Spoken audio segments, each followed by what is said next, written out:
welcome to the hard sell where the stick in the swill-bucket rattles back. And today we've got another request from Ed Beatty Jr., who for his birthday wanted me to look at a break from February the 4th, 1979 as a have a break. Have a break. That's what I said. So February the 4th, 1979 over in goddamned America. These adverts are the buttery spread in and around a rather notorious moment in United States sitcom history. The special preview of the new sitcom CoEd Fever. I'll let the announcer describe it for me.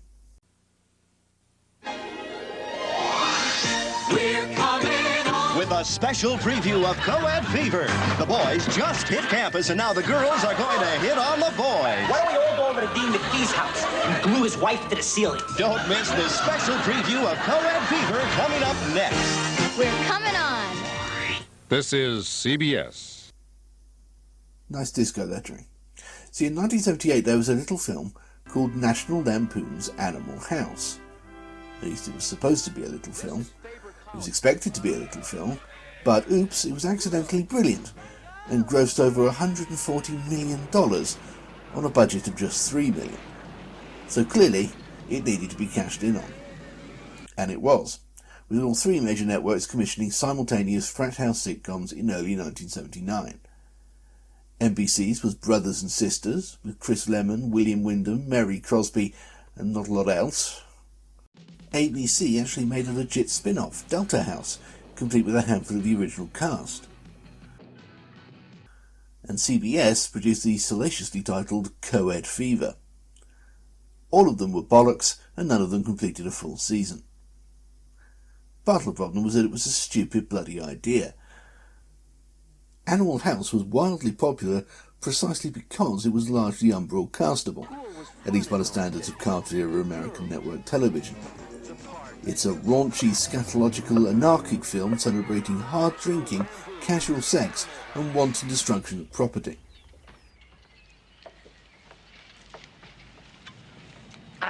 Thanks. I needed that. None of which stood up to the standards and practices departments of the various networks. So in every case, well, 2 out of 3, but we'll come to that, the material was watered down, and then after a couple of episodes, watered down some more after getting some stern notes from S&P. Until they ended up with a show that was basically 90% water. Also, none of them were funny in the first place, which didn't help. So they all died on their arse. Delta House broadcast 13 episodes, Brothers and Sisters 12, but undoubtedly the biggest failure of the three was CoEd Fever, which managed to broadcast a grand total of -1 episode. While the other two debuted within a week of each other in late January, CBS waited an extra month so as to take advantage of February sweeps. If you're not familiar, sweeps are the 4 weeks in February, May, July and November that the United States television industry sets its rates for the quarter, based on the ratings each network gets that week. So naturally those weeks see the networks chasing viewers with all the fervour and dignity Benny Hill in a nudist colony.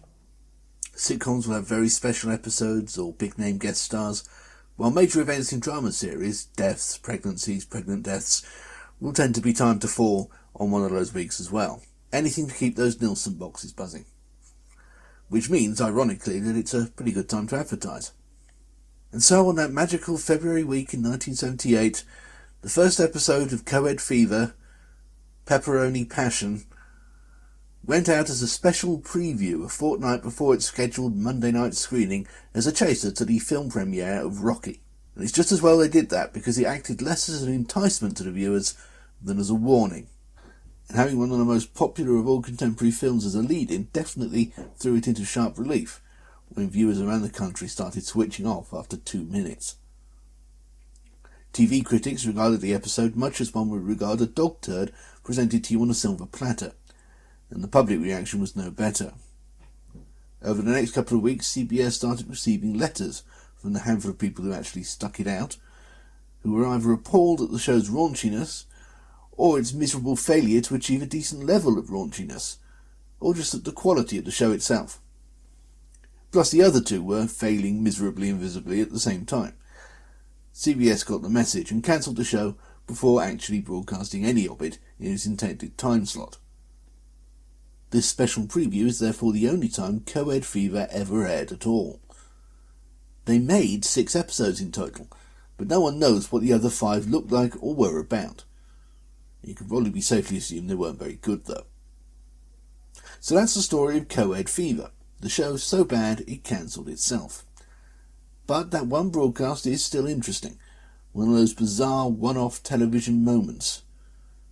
Naturally it's rare as hen's teeth, but there is some footage of the very start, which also includes 2 sets of vintage adverts. So what do you advertise during a special preview? Well, like I said, it's sweeps, it's bonanza time for the advertising, no matter what's on. Admittedly at 10:30 it's getting late, but this is immediately after the premiere of one of the biggest films of the past couple of years, just ahead of its sequel. The advertisers weren't to know the programme itself was a load of shit from an arse.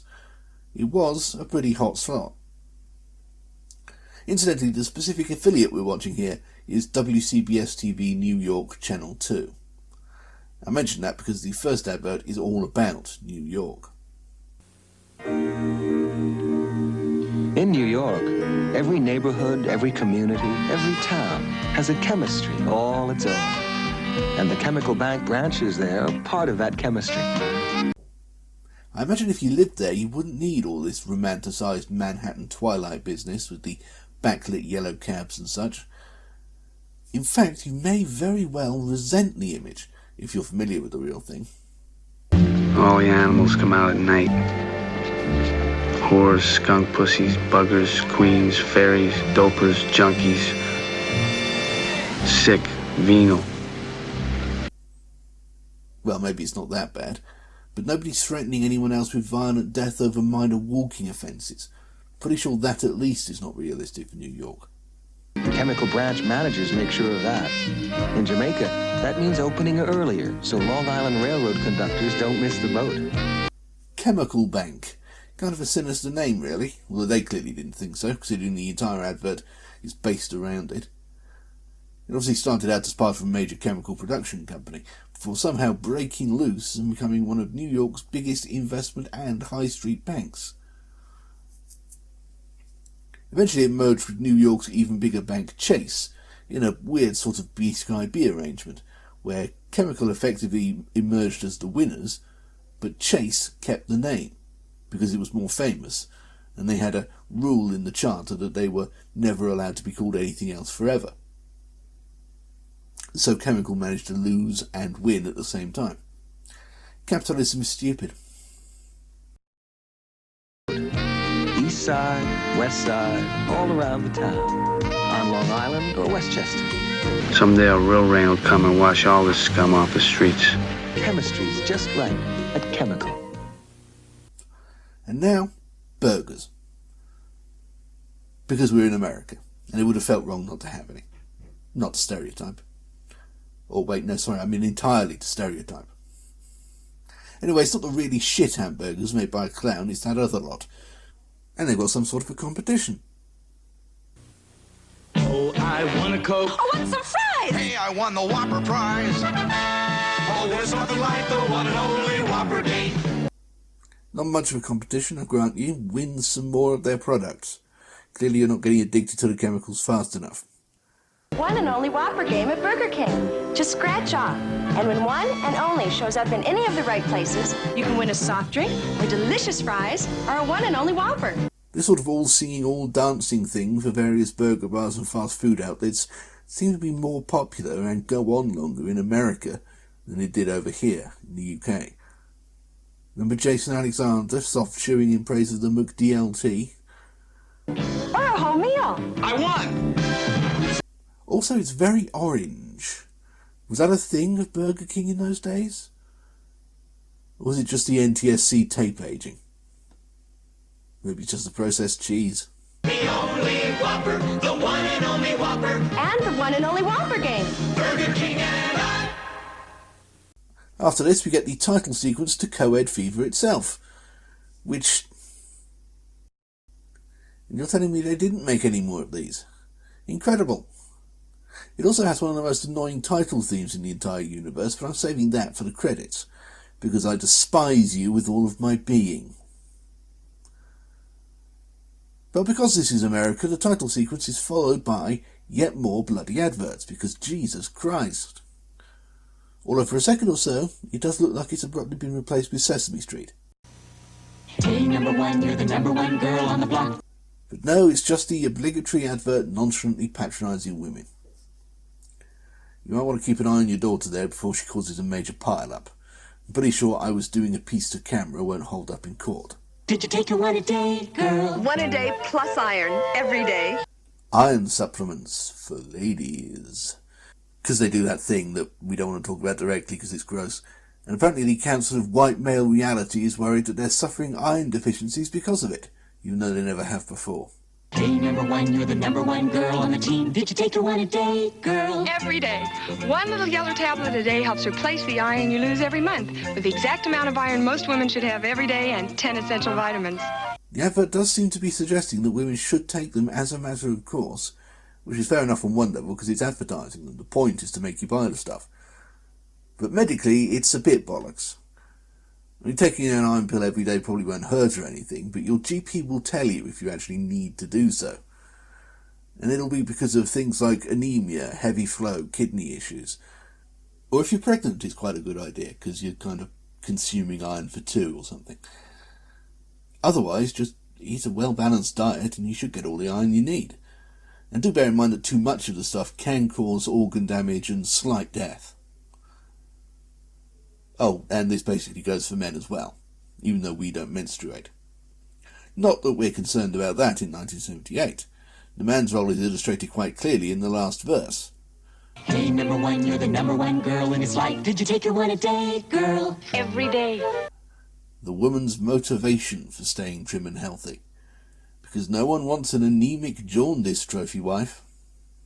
Hey, number one, did you take your one a day, girl? More girl-centric material next, specifically makeup, and even more specifically, Covergirl Clean Makeup from Noxzema, the chemical company with an appropriately toxic-sounding name. Yes, it does sound like a necrotizing skin condition, well spotted. That'll be why they created the Covergirl brand when they decided to expand into cosmetics. And presumably they did that when they noticed that the latest bubbling test tube liquid didn't burn their laboratory monkey's flesh, and considered there could be profit in that. Anyway, this advert stars Cheryl Tiegs, one of, if not the, original supermodel, prancing about and occasionally getting highlighted by some pretty impressive pre-paint box compositing effects. Night and day, this is the look. Clean makeup, the look that's good to your skin. She even gets to deliver a line. Covergirl Clean Makeup. Clean, fresh, fabulous. It's beautiful makeup. I love the look. Not so sure about the fashions she's modelling. I suppose white silk pyjamas don't sell themselves. The Covergirl look. Clean makeup, the look that's good to your skin. Covergirl Clean Makeup by Noxzema. Yeah, I'd just forget about the company name if I were you. It doesn't exactly yell glamour, however softly you croon it. Try 9-Hour Cheek Color, too. The liquid way to blush all day. Well, that's a selling point, I suppose. I mean, it is called Blusher. Never really thought about how literally they meant it. Of course, over here we call it Rouge, like the bat. And then, no more avoiding it, we have to start CoEd Fever. Just out of interest, let's see what the first joke was.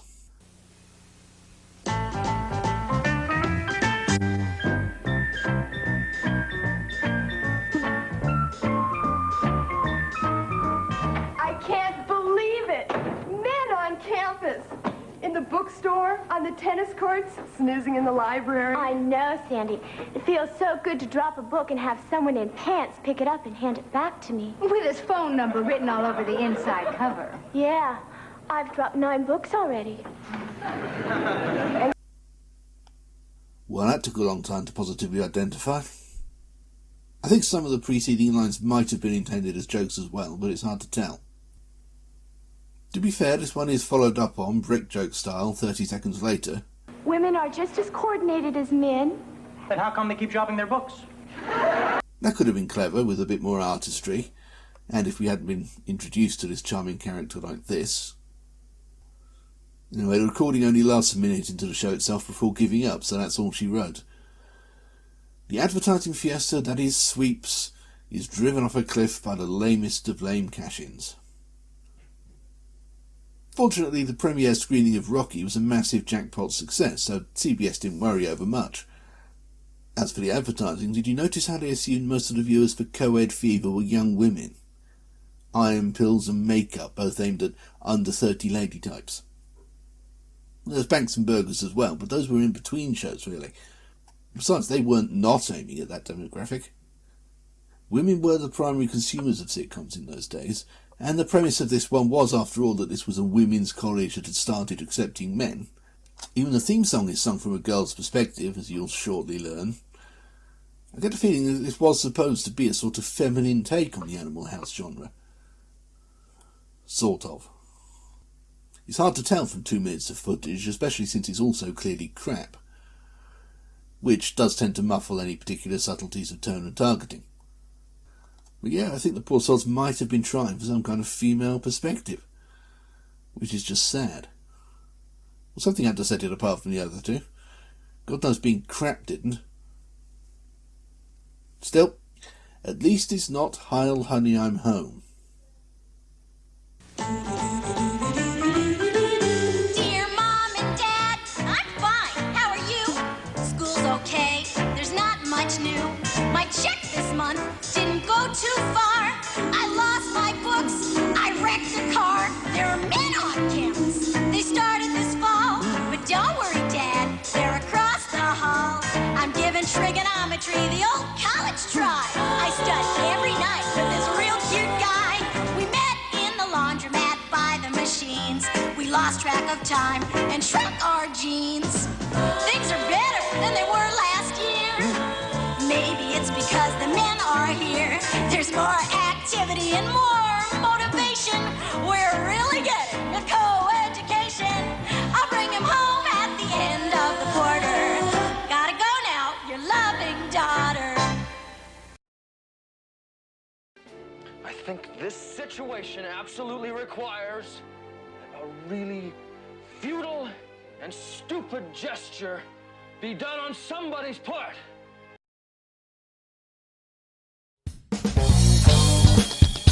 You just sat through a Bob the Fish production. Nice! If you haven't already, you absolutely must check out bobthefish.org.uk. Literally hundreds more videos not unlike that one, adding up to days worth of entertainment and all absolutely free. But if you're not a cold-hearted skinflint, you can always support us on Patreon. For as little as anything at all, you can make programs like the one you just watched possible in the first place, and become eligible for bonus material such as glimpses of the book I'm writing about the BBC, monthly riffings on random commercial breaks, the complete archives of the angry political satire magazine Two Sons, and even the odd very occasional bonus video essay unavailable anywhere else. If nothing else, you should prevent me from starving and or freezing to death in the foreseeable future, so that'll be nice. No pressure or anything. bobthefish.org.uk. You make it what it is.